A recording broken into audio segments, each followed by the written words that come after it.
Chairman Korangi town محمد نعیم شیخ نے town municipal corporation Korangi اور خصوصاً محکمہ تعلیم کے افسران کے ہمراہ یونین کونسل 7 میں کورنگی ٹاؤن کے اسکولوں مختلف اسکولوں کا دورہ کیا اور افسران کو ہدایت کی کہ اسکولوں کی مینٹیننس یعنی دیکھ بھال کو یقینی بنایا جائے اور اس کو جلد سے جلد بحال کیا جائے۔ اسکول کی حالت خستہ ہونے پر انہوں نے ڈائریکٹر ایجوکیشن شجاعت حسین کو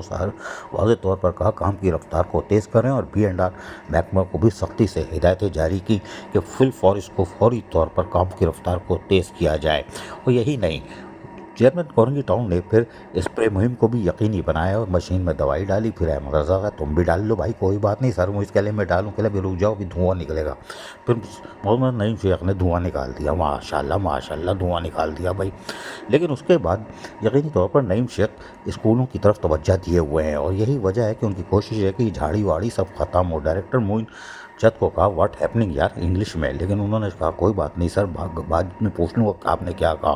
لیکن یقینی طور پر اسکول کی حالت حال کو بہتر بنانے کے ساتھ ساتھ کیونکہ تعلیمی معیار پر بھرپور توجہ دے رہے ہیں تو یقینی طور پر ان کا کام ہے کہ اس کو تعلیمی معیار کو اجاگر کرنا، اور ماڈل اسکول جو دے رہے ہیں اس میں یہ ایک اور تصویر سامنے آ رہی ہے۔ عزیز عارف KBS ولیعتی نیوز